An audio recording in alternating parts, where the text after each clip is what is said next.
Good morning, ladies and gentlemen. We are deep diving on the entrepreneurial king today. And we're going to be deep diving into the three archetypes, the slave, the warrior, and the king, and how you will never actually be able to come to a place where your business is running with complete freedom and complete effortlessness until you actually embrace the king. Make sure you grab your cup of tea for this one or your coffee. I have lemon, apple cider vinegar, boiling water, and some cayenne pepper to kick you in the ass. Because this one's going to be a deep dive. There is a lot in this. In fact, we have ran entire intensives on simply just these three archetypes. But we'll be as direct as we can today without missing any level of depth as well. So let's get into it.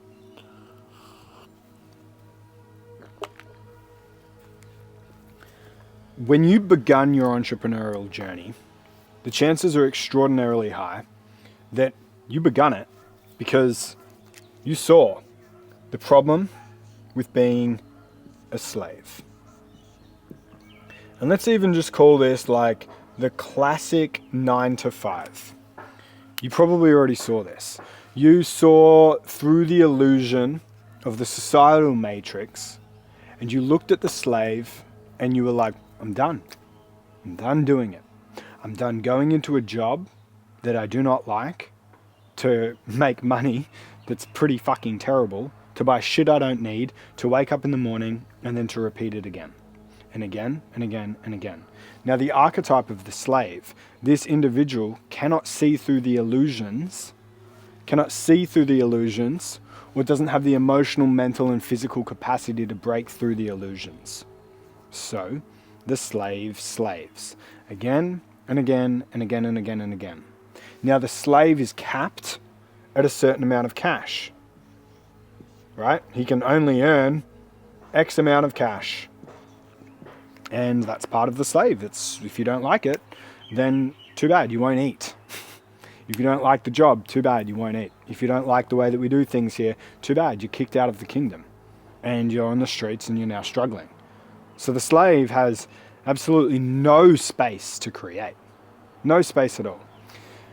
But I don't think we're going to talk about the slave that much today, because if you're an entrepreneur at any capacity, you're probably very aware of this slave identity, and you're probably sitting in here as the warrior. But the problem with the warrior is that the warrior usually doesn't realize that he's a warrior. Not only that, he doesn't realize the dangers of being a warrior.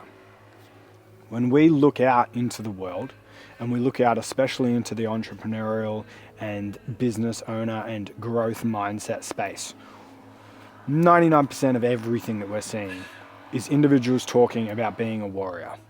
It's warrior mindset. It's David Goggins mindset. It's get up in the morning and grind. It's get it. It's hustle. It's put the hours in. It's swing the fucking sword to make our cash. And the funny thing is, with this warrior, they can absolutely do that. And this is what makes the illusion so strong, is that the more that the warrior works, you've got like the simplest graph here, and it's like effort and cash. And it's absolutely directly correlated. The more effort the warrior puts in, the more cash that they make. They swing this sword all day, every day. And you've probably figured this out as well. You've probably at least gotten to the level of recognizing that if you just put the work in and you really just hustle it out, you're going to make more cash. But what most people don't understand is that by doing that, what they're doing is they are burning this belief systems into their neural pathways deeper and deeper each time they do it. So they're solidifying the belief every single time they go and put more effort in, and then boom, there's my reward. They are solidifying the belief that the more effort I put in, the more reward I get. So that just becomes more and more and more and more and more ingrained into them. And then what ends up starting to happen is along their journey of making more cash and putting in more effort, they're picking up all of these micro beliefs as well. These micro belief systems of, oh, and this is what it works. Oh, and this system, right? Oh, and this Instagram strategy. Oh, and this thing works, and this thing works. And basically what we're doing as the warrior, and usually because we are so determined to stay away from the slave, what we're doing as the warrior is we're creating our own prison. We have no longer got someone's chain locked to us, but we've actually created our own chain on ourselves. And this is what I talk about when I talk about the entrepreneurial matrix.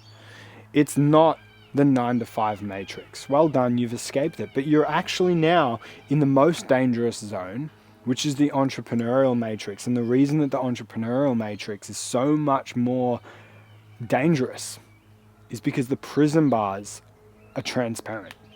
They're really hard to see. And a lot of people just stay in this warrior and that's it for their entire life and their entire entrepreneurial journey.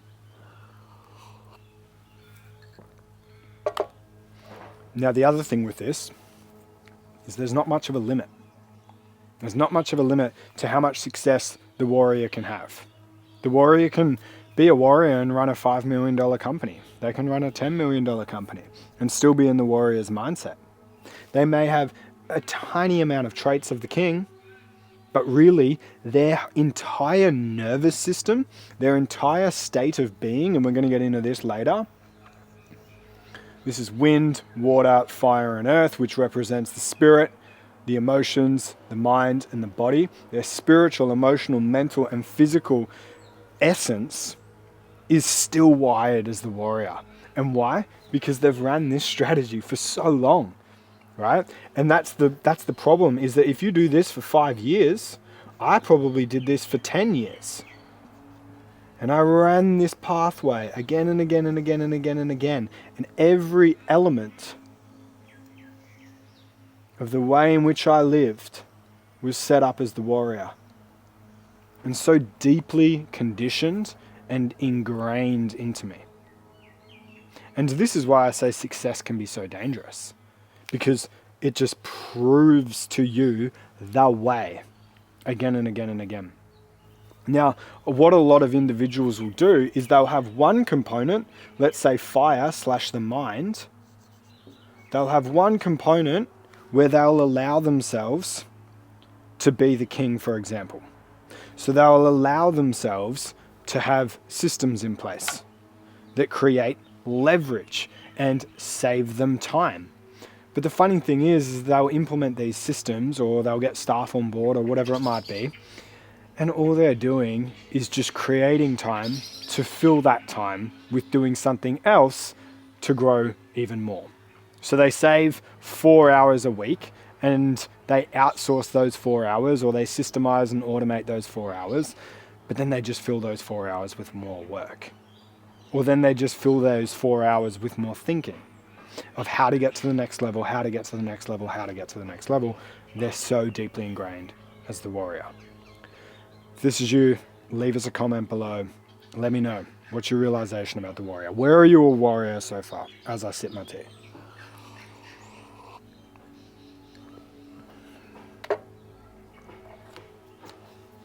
Things get very interesting when you don't just intellectually understand that it's time to become the king, but you actually embark on the journey of kingship.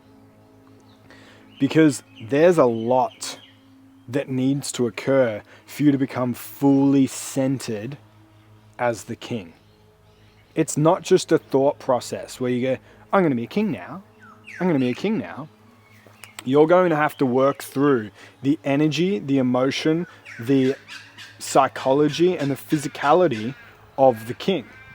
You're going to have to work this through in each area of your being, or else one of the other areas is just going to pull you back off into being the warrior again.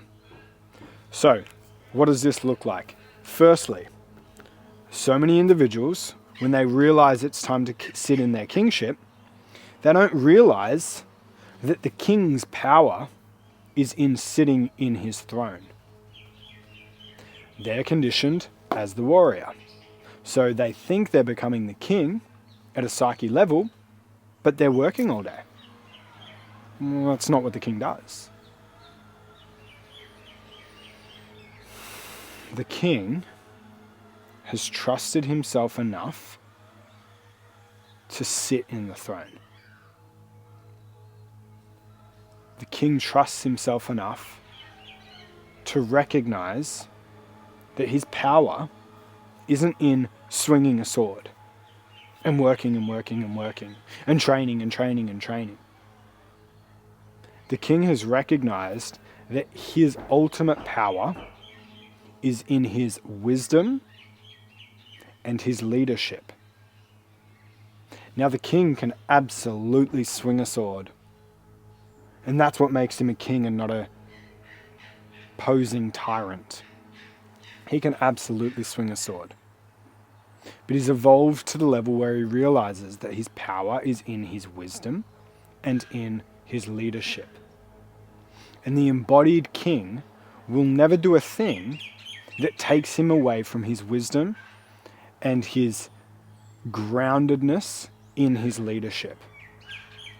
So if the king realizes that his mind is not clear, he understands that the $1 million choice today is to go for a walk and be in nature until the mind is clear. He understands that as a king, his job is to lead the kingdom. The entire responsibility of the kingdom is on the king. Responsibility is another resistance point. But the king realizes that his responsibility is to lead the kingdom, and therefore he speaks only when there is something to be spoken. Do you see a king walking around the kingdom? Blah, blah, blah, blah, blah, blah, blah, blah, blah, blah, blah, blah. Oh, did you know this? Oh, did you know this thing? Hey guys, if you ever want to do this, come to this thing. If you ever want to blah, blah, blah, blah, blah, blah, blah, blah. Can you imagine a king doing that? Can you imagine a king and all he does is yap, yap, yap, yap, yap all fucking day long? All fucking day long. You see this on Instagram all the time, these kings. You see this on social media, these kings. They're so wise and trusting in their wisdom. But all they do is speak. All they do is speak. And you can see that they're not speaking because there's something that needed to be said. They're speaking because they're wanting to be heard and wanting to be validated. Hey kings, tell me I'm valuable enough, is what they're really saying. The warrior back here is speaking, speaking, speaking, looking for validation from the kingdom that is life. Did I do enough to get paid enough, to have enough, to be enough? The king has become so spiritually connected that he realizes that the only kingdom that exists is the kingdom within, and that's his kingdom. The king is not playing the illusionary game anymore. He is not playing the illusions of money. He is not playing the illusions of social media.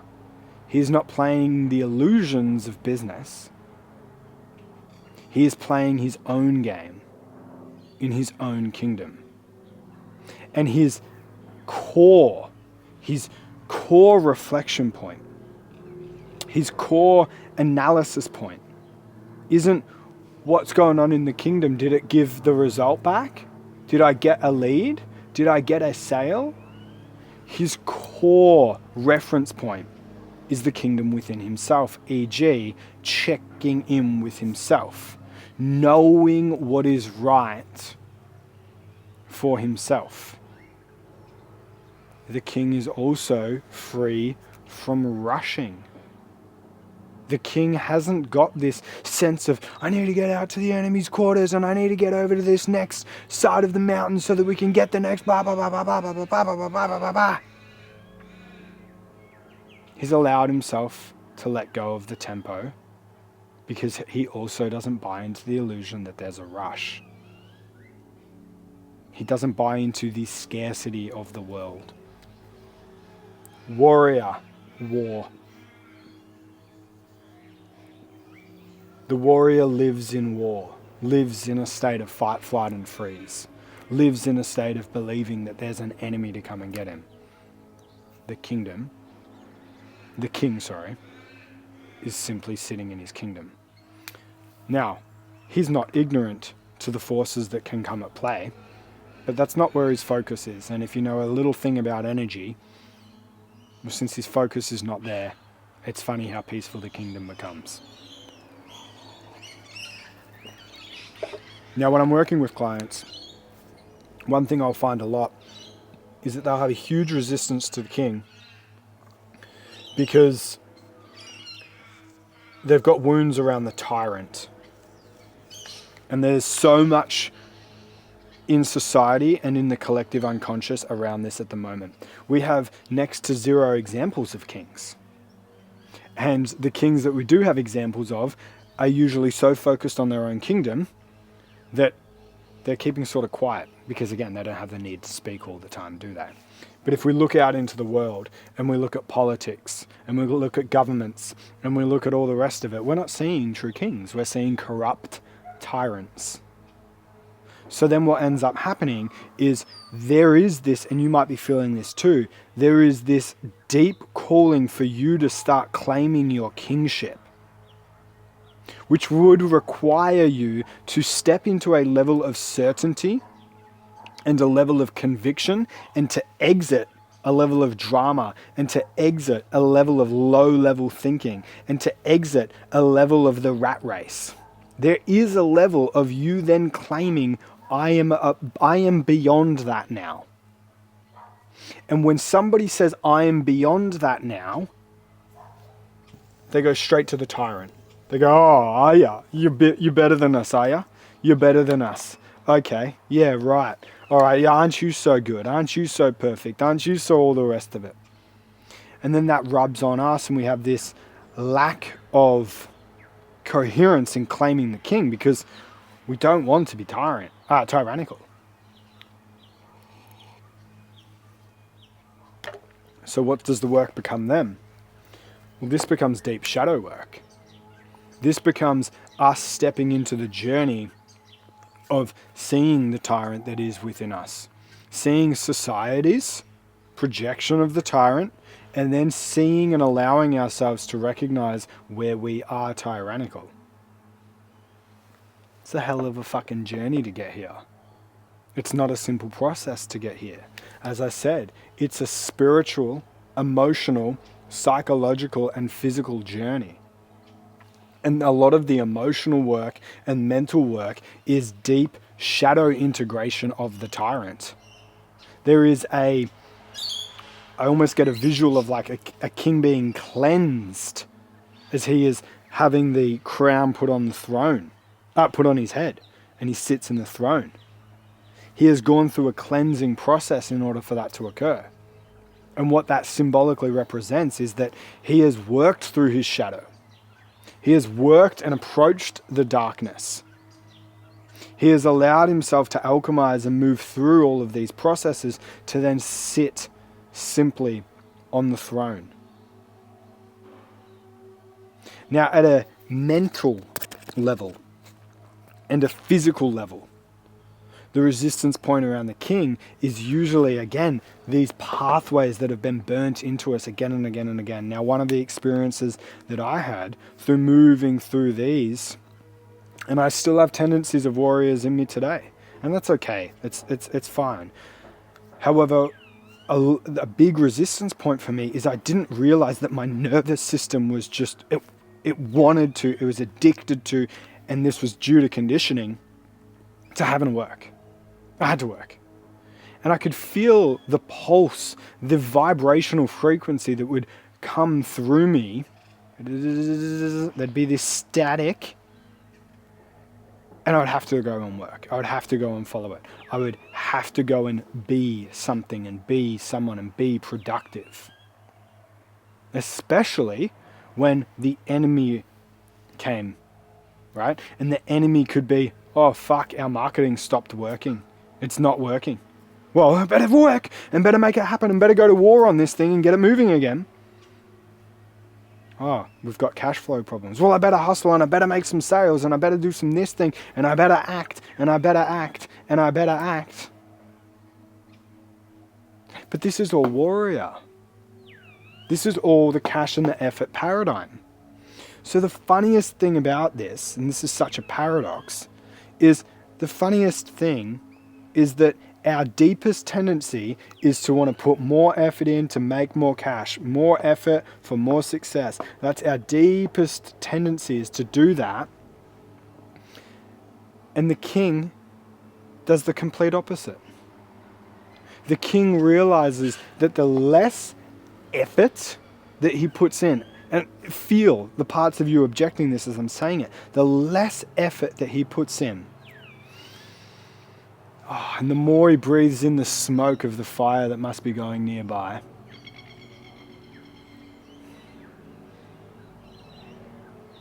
and the more he tunes into the earth beneath his feet, and the more he tunes into the birds that he can hear, feels the wind, tastes the pulse of the universe, of the ether, of the Tao, the more he centers himself and allows himself to nestle into that throne, the more he has cultivated his power. And the more power he has, when that power is spiritually, emotionally, mentally and physically aligned to deepest truth, not to control, not to tyranny, but when that power is used as a force for good that he has cultivated, the greater his leadership. And the greater his leadership, the greater the kingdom's, not just his, but the kingdom's success. And this is another resistance point of the king. Deep down, you're scared of taking the responsibility of the entire kingdom. You're okay with working to keep things alive. You trust yourself in war. You trust yourself in war. It's actually an easier thing to do, is to trust yourself in war. Well, can you trust yourself in peace? Can you trust yourself looking over the entirety of the kingdom? A lot of men, a lot of fathers, they become fathers and they have a family. Well, they've got to provide for the family, right? And it's really interesting what happens when we break that down, though. When we break that down and we go, you have to provide for the family, huh? Okay, you've got to provide the finances for the family. That's your role, right? So they go into this success and effort paradigm, yes? And they go and they generate the cash. But a lot of the time, what's going on there is they're so focused on generating the cash, e.g. going to war, because that's all they trust themselves at. They can't energetically hold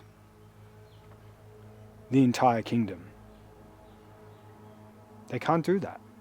They don't trust themselves to do that. Yeah, being a king, you've got to hold the whole kingdom. Can you hold your whole kingdom at an emotional level and be a mountain, a grounded tree trunk through it all?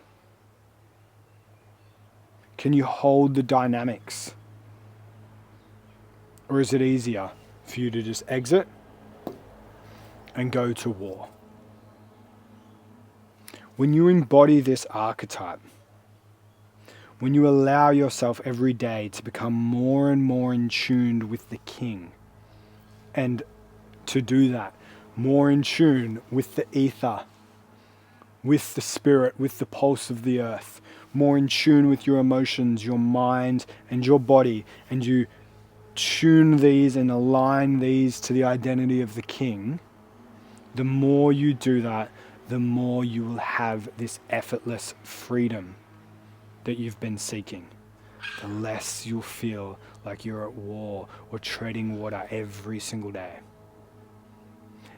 And most importantly, the more beautiful examples of true kings, and not tyrants, but true heart-centered, deeply connected kings, we will have out in the earth. And it's those kings, it's you as a king, that actually creates the new world that we all actually see for our kingdom, for our children, for our bloodline. I hope this has been useful for you. It's a taster. There's so many components that we could go into, but it's a taster in the archetypes that we can choose to develop through as entrepreneurs. If this has been useful for you and you're enjoying this content, make sure you click the links down below and consider joining us in our exclusive Telegram group, where we are deep diving into all sorts of similar content every single day that will inspire, activate, and bring you home to building a 6, 7, or 8-figure company from a place of true sovereignty, alignment, and authenticity based on who you really are. Do the likes, the comments, the subscribes to the OnlyFans or whatever, and I'll see you on the next one.